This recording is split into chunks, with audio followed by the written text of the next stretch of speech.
Ak ťa toto video našlo, nie je to náhoda. Tu sú 3 silné znamenia, že si práve v zlomovom momente svojho života. Prvé znamenie. Máš pocit, že sa ti všetko v živote rozpadá a rúca. Všetko, čo si budoval, všetko, na čom ti záležalo, jednoducho odchádza z tvojho života alebo prestáva ti to dávať zmysel. Samé sa to nejakým spôsobom rozpada a ty netušíš prečo. Je to preto, že to, čo si žil, nemôžeš si vziať do toho nového života, čo už k tebe nepatrí. To už nie si ty. Znamenie číslo 2. Ľudia v tvojom okolí sa veľmi rýchlo menia alebo vymenia, odídu.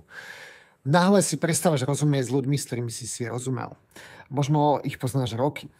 Zrazu meníš svoje návyky, meníš svoje myslenie. To je znamenie, že sa vyvíjaš. To je príprava na tvoj nový život. Znamenie číslo 3.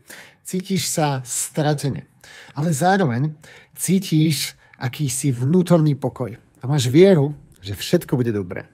To je tvoja duša, ktorá ti šepká, neponáhľaj sa, robíš to správne, dôveruj procesu, následuj svoj vnútorný pravdivý hlas a všetko bude dobré.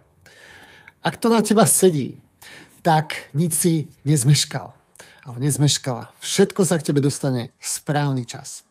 Práve prebieha tvoja obrovská premena. A vesmír čistí cestu pred tebou. Už toto video ako pripomienku, tvoja premena k tvojmu pravému ja práve začala. Napíš mi komentár, ak sa ti deje v tvojom živote niečo podobné.